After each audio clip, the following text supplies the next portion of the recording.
नमस्कार दोस्तों, कैसे हैं आप सब लोग? आशा करूँगा आप सब लोग स्वस्थ होंगे, मस्त होंगे, ज़बरदस्त होंगे। मैं आपका दोस्त, आपका होस्ट आज आप लोगों के लिए निरंतर कक्षाएँ लेकर आ रहा हूँ। उसी कड़ी में आज फिर से कक्षा है BSTC and PTET entrance exam को लेकर। इम्पोर्टेंट क्वेश्चन जो आप लोगों के एग्ज़ाम की दृष्टि से एग्ज़ाम की दृष्टि से इम्पोर्टेंट रहने वाले हैं, जो राजस्थान जीके के टॉप क्वेश्चन जो क्वेश्चन बार-बार एग्ज़ाम में छप चुका है, वो छपने की संभावना है, उन सभी क्वेश्चनों को लेकर विद एनालिसिस आप लोगों के बीच उपस्थित हूँ। तो चर्चा करेंगे आज कुछ बिना समय गँवाए हुए। सवाल नंबर 1 आप लोगों को आपकी स्क्रीन पर नज़र आ रहा होगा। राज्य का सबसे ऊँचा पठार। राज्य का सबसे ऊँचा पठार कौन-सा है? तो ये आपसे पूछा गया है। तो मैं आपको बता दूँ, राज्य का अगर सबसे ऊँचा पठार की बात करी जाएगी तो ये उदयपुर के अंदर स्थित है और option A is right answer, Odia का पठार दोस्तों। तो अब आप लोग कमेंट करके मुझे ये बताएँ कि मेसा के पठार पर कौन-सा दुर्ग स्थित है? सवाल नंबर 2 नेक्स्ट चलते हैं। राजस्थान का शिमला किस ज़िले में स्थित है? यानी कि राजस्थान का शिमला किस ज़िले को कहा जाता है? सवाल यहाँ से बन सकता है कि राजस्थान का शिमला किस ज़िले को कहा जाता है? तो आप लोग कमेंट बॉक्स में कमेंट करके आंसर दें। राजस्थान का शिमला किस ज़िले को कहते हैं? तो मैं आपको बताऊँगा, राजस्थान का शिमला सिरोही ज़िले को कहते हैं। चलेंगे नेक्स्ट की ओर। लू किस प्रकार की स्थानीय पवन है? लू किस प्रकार की स्थानीय पवन है? तो लू मैं बता दूं, लू देखो आपको पता है, लू गर्मियों में चलने वाली, जो दोपहर में चलने वाली हवा है, वो लू कहलाती है। तो आपको बता दूं, गर्म होती है और शुष्क होती है। गर्म और शुष्क होती है, शुष्क एवं गर्म लू कहलाती है। नेक्स्ट, राज्य की किस नदी को डेड रिवर के नाम से जाना जाता है? यानी कि मृत नदी। मृत नदी राजस्थान की किस नदी के नाम से जाना जाता है? तो मैं आपको बता दूं, आपका जो राइट आंसर रहने वाला है वो रहने वाला है दोस्तों, आप लोगों का राइट आंसर रहेगा घग्गर नदी। कौन सी नदी? घग्गर नदी। चलते हैं नेक्स्ट सवाल की ओर।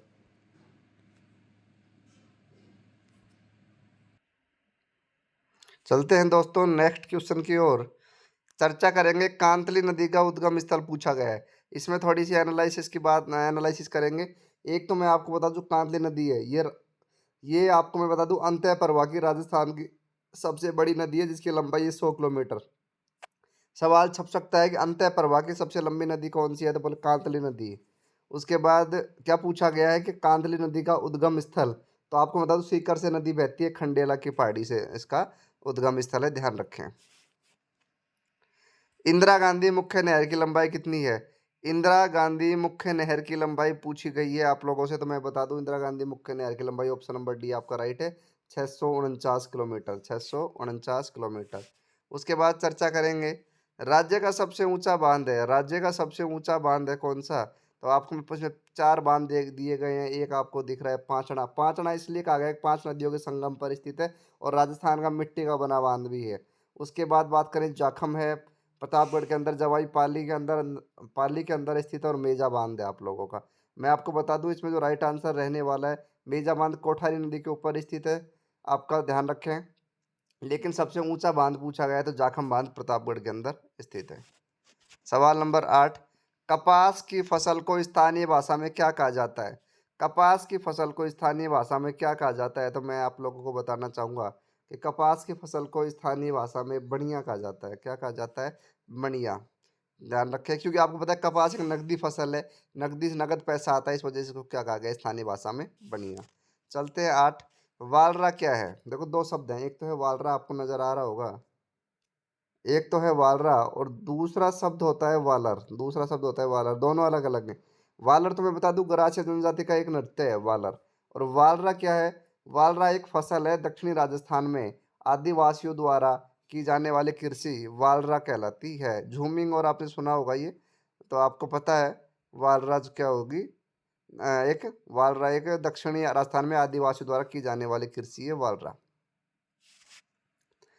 राज्य में जंगली मुर्गों के लिए प्रसिद्ध वन्यजीव अभयारण्य, तो मैं बता दूं आपको कि किस क्या शुभंकर की बात करें तो किस जिले का शुभंकर जंगली मुर्गा है? तो आपको पता होगा सिरोही, और सिरोही में इसमें से कौन सा आंसर आ रहा है? सिरोही में माउंट आबू। तो माउंट आबू अभयारण्य में जंगली मुर्गा प्रसिद्ध है।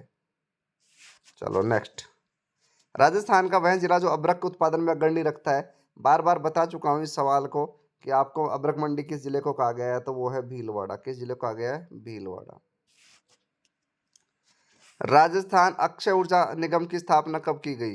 राजस्थान अक्षय ऊर्जा निगम की स्थापना की गई तो option see the right answer 2002। Note कर ले, सी ऑप्शन। चलते हैं नेक्स्ट की ओर। राजस्थान में परमाणु शक्ति गृह किस जिले में स्थित है? चार ऑप्शन आपके पास है, कोटा, बारा, बूंदी, चित्तौड़गढ़। राइट आंसर जो रहने वाला है वो आपका रहने वाला है चित्तौड़। कौन सा? चित्तौड़। राजस्थान की पहली मार्बल मंडी कहाँ स्थापित की गई? राजस्थान की पहली मार्बल मंडी कहाँ स्थापित की गई? तो मैं आपको बता दूं कि वैसे मकराना भी मार्बल की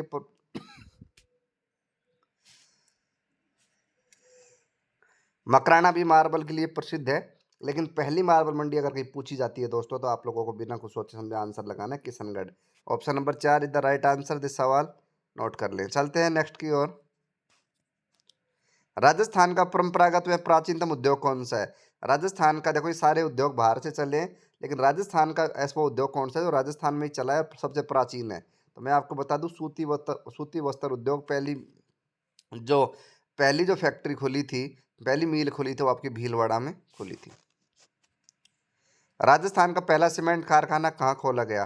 तो मैं बता दूं, राजस्थान का पहला सीमेंट कारखाना लाखेरी बूंदी में खोला गया। और कौन सी सीमेंट थी गुरुजी? तो एसीसी सीमेंट का कारखाना 1903 में खोला गया लाखेरी बूंदी में। राजस्थान में सर्वप्रथम रेल परिवहन का प्रारंभ कहाँ से हुआ? तो मैं आपको बता दूं, राजस्थान में सबसे पहले रेल कहीं से चली है? तो वो आप लोगों की चली है आगरा फोर्ट से लेकर बांदीकुई तक। आगरा फोर्ट से लेकर बांदीकुई तक। वर्ष 2011 में अनुसार राजस्थान में साक्षरता प्रतिशत कितना था?